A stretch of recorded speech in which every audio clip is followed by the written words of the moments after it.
오늘 하나님께서 저희에게 주신 말씀은 빌립보서 3장 14절 말씀입니다. 같이 한 목소리로 읽겠습니다.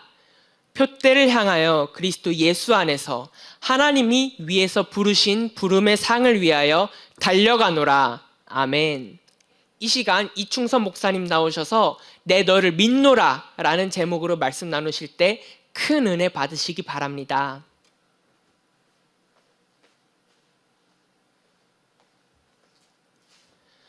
샬롬. 예배 자리에 나온 여러분을 환영하고 축복합니다. 작은 거인. 여러분, 작은 거인이라는 표현을 들어보셨나요? 이 말이 언어적으로 가능한 표현입니까? 거인이란 말 앞에 작은이라는 말이 붙다니 굉장히 모순적인 표현이죠.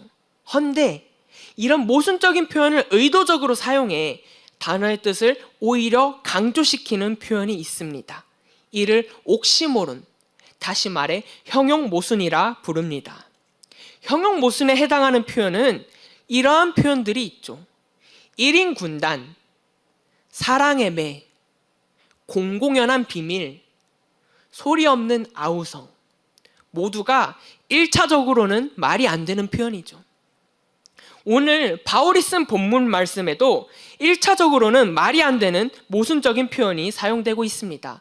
우리 본문 14절 말씀을 같이 읽어볼까요? 표대를 향하여 그리스도 예수 안에서 하나님이 위에서 부르신 부름의 상을 위하여 달려가노라. 나는 달려가노라. 바울은 예수님이라는 표대를 향하여 달려간다고 표현합니다. 그런데 가만 생각해보면 1차적으로 말이 안 되는 말입니다. 왠지 아세요? 그가 지금 있는 곳이 감옥 아닙니다. 옥중서신이라고요. 그 당시 감옥은 지금보다 살벌합니다. 죄수들을 착고와 족쇄로 매이고 심하면 사슬로 묶습니다. 이렇게 감옥 안에서 족쇄에 매여 있는 바울이 어떻게 달립니까? 여러분은 감옥 안에서 달릴 수 있습니까?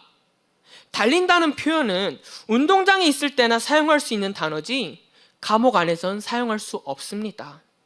감옥 안에 있는 바울이 감옥 안에서 누구라도 절대 쓸 수 없는 단어를 쓰고 있습니다. 여러분, 저는 매여 있지만 달리고 있습니다. 이 역시도 서두에서 소개했던 모순된 역설법이라 할 수 있습니다. 바울은 감옥 안에서도 달리는 사람이었습니다. 아니, 바울은 어떻게 살고 있길래 감옥 안에 있으면서 달린다고 표현할까요? 먼저는 하나님이 달리고 계시기 때문입니다. 감옥 안에서 하나님이 여전히 달리시니 하나님과 동행하는 나 역시도 달린다고 말합니다. 또한 감옥 안에서 1차적으로 달리고 있다라는 말이 아닙니다. 감옥 안에서도 사명 감당을 멈추지 않는다. 복음을 전한다. 하나님이 일하시니 나도 일한다 라는 겁니다. 일반적으로 감옥에 오면 쉬어갑니다. 아니면 신세 한탄이나 하고 있죠. 그러나 바울은 그러지 않고 감옥 안에 있는 영혼들에게 복음을 전합니다. 옆에 있는 죄수에게 그대 예수 믿소. 보초 서고 있는 사람에게 그대 예수 믿소. 감옥 식당 요리사에게 그대 예수 믿소. 그대 예수 믿소. 감옥 안에서도 받은 사명을 감당합니다. 그러니 바울이 뭐라고 고백합니까? 빌립보서 1장 12절에서 13절 말씀입니다. 형제들아, 내가 당한 일이 도리어 복음 전파의 진전이 된 줄을 너희가 알기를 원하노라. 이러므로 나의 매임이 그리스도 안에서 모든 시위대 안과 그 밖의 모든 사람에게 나타났으니 형제들아, 감옥 아니어도 복음이 매이지 않더라. 오히려 복음 전파의 진전이 되더라. 힘든 곳에서도 충분히 사명 감당 가능하더라. 디모데후서 2장 9절 말씀입니다. 복음으로 말미암아 내가 죄인과 같이 매이는 데까지 고난을 받았으나 하나님의 말씀은 매이지 아니하니라. 하나님의 말씀은 그 무엇으로도 매일 수 없습니다. 감옥 같은 환경 안에서도 사역은 멈추지 않습니다. 내 상황이 어렵다고 해서, 내가 감옥 같은 환경에 있다고 해서 맡은 사명을 내려놓아야 합니까? 나중에 상황이 좋아지면 다시 사명 감당하겠습니다 라는 말이 맞습니까? 상황이 좋으면 좋은 대로, 어려우면 어려운 대로 주어진 상황 속에서 맡은 사명 감당하는 것입니다.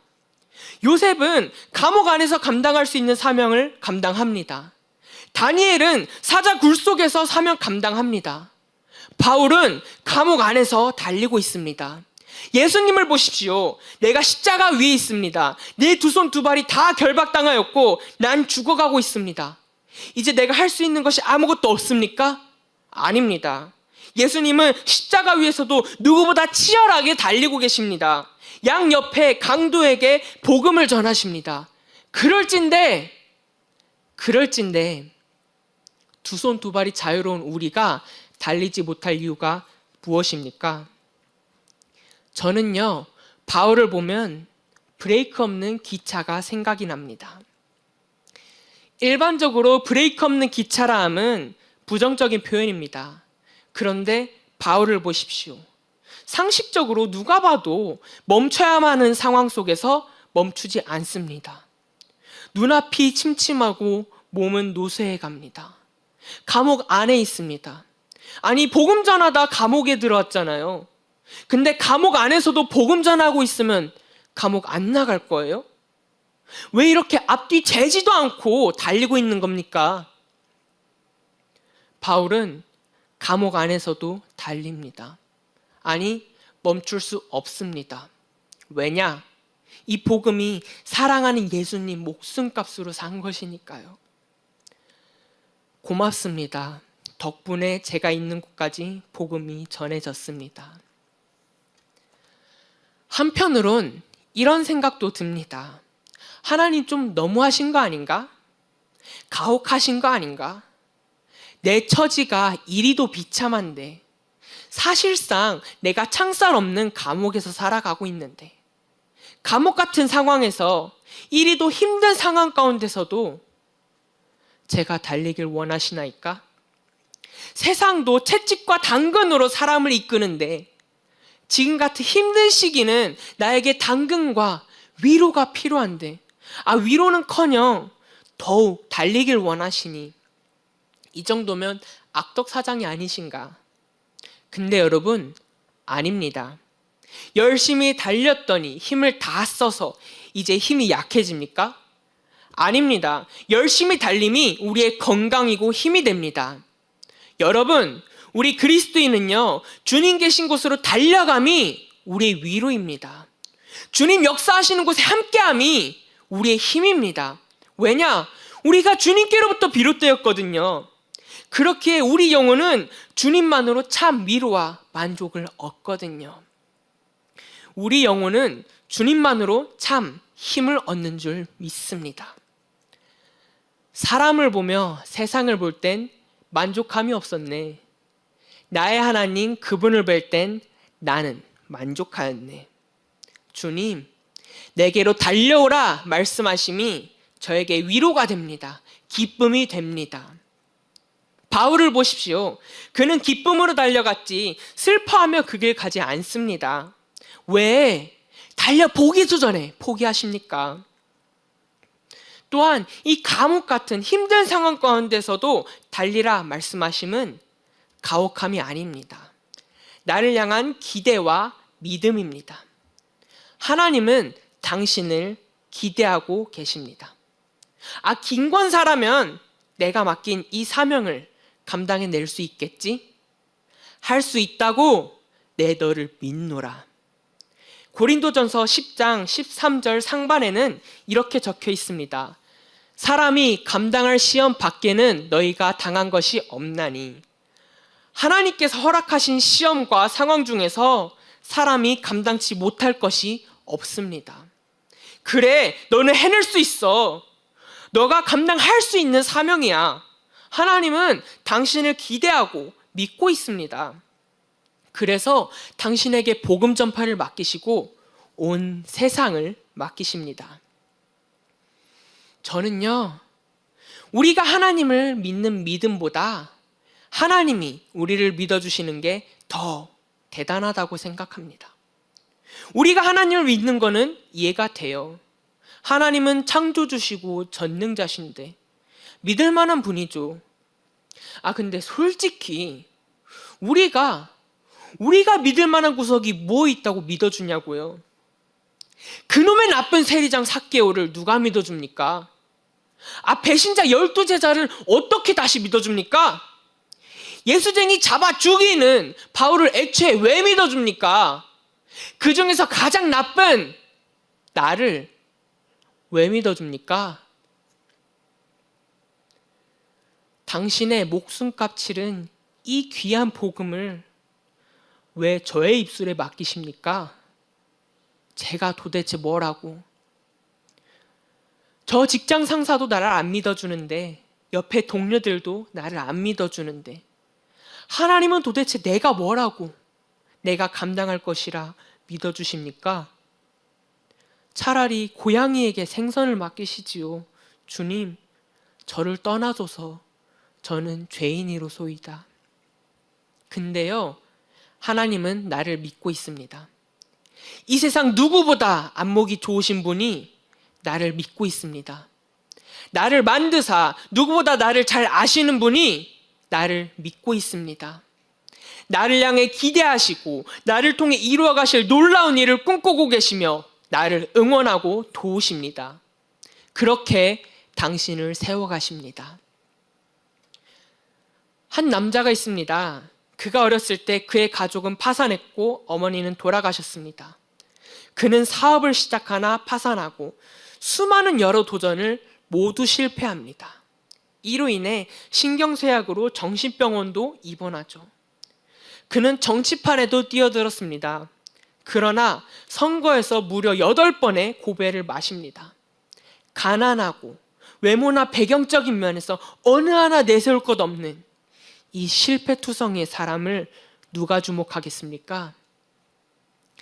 그러나 훗날 이자는 결국 미국의 대통령이 됩니다. 그는 노예 해방의 총성을 울리고 미국 역사상 가장 큰 위기였던 남북전쟁을 이끌어갑니다. 결국 국민을 위한 정부를 수립하며 민주주의의 초석을 닦습니다. 현재에 이르러는 가장 존경받는 대통령으로 찬사를 받으니 그의 이름은 에이브라함 링컨입니다. 그런데 여기에 그를 대통령으로 만든 킹메이커가 있으니 그녀의 이름은 메리 토드 링컨으로 영부인입니다. 링컨은 수많은 실패 가운데 수없이 좌절하였고 그에게서 우울증이 치료된다는 것은 불가능해 보였습니다. 종종 자기 비하적인 태도까지 보이는 이러한 링컨을 메리가 믿어줍니다.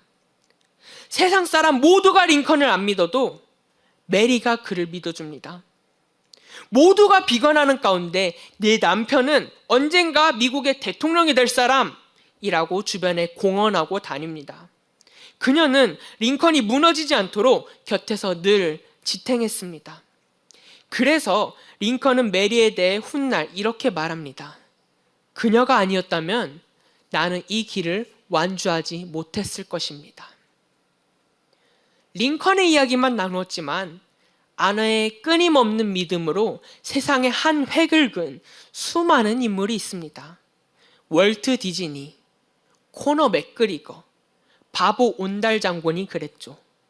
반대로 남편의 끝없는 믿음에 뜻한 바를 이룬 마리 킬이나 헬렌 켈러 같은 사람이 있고요. 여러분, 사람이 이렇습니다. 나를 기대하는 자의 기대에 부응합니다. 나를 세워주는 말을 연료 삼아 나아갑니다. 나를 믿어주는 자에게 심장을 바칩니다.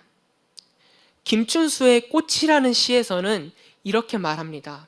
누가 나를 불러주기 전에 난 하나의 몸짓에 지나지 않았다. 그러나 누군가 나의 이름을 불러줄 때 나는 그에게로 가 꽃이 된다. 이처럼 한 사람의 믿음과 기대가 큰 역사를 이루어 갑니다. 하물며 한 사람의 믿음과 기대로도 역사가 일어날진데 무려 하나님이 당신을 믿고 계신다니까요. 주님께서 나를 기대하고 계신다니까요. 세상 사람 모두가 멈추라고 말하고 나 스스로 보기에도 감당치 못할 것 같은 사역 앞에 주님 말씀하십니다. 아니 충선아, 일어나 달려가라. 너 감당할 수 있어. 내가 아직도 여전히 일하고 있단다. 너의 등 뒤에서 너를 돕고 있단다. 힘을 내세요. 주님이 손잡고 계시잖아요. 내게 능력 주시는 자 안에서 능치 못함이 없잖아요. 내가 처한 환경이 아무리 감옥 같아도 그 환경이 하나님보다 크겠습니까? 환경에 집중하지 말고 날 믿어주시는 하나님을 바라보십시오. 하나님의 말씀은 그 무엇에도 매이지 않을지니 복음 들고 한 걸음 내딛으십시오. 하나님의 한없는 믿음 속에 달려가십시오. 여러분이 제2의 바울처럼 빛나게 될 것이라 나도 믿겠습니다. 이제 함께 찬양하기 원합니다. 나를 향한 하나님의 믿음과 기대에 내가 부응하겠노라. 당신을 향한 믿음을 따라 나 끊임없이 주님께 달려가겠노라 결단하는 마음으로 같이 찬양하시겠습니다.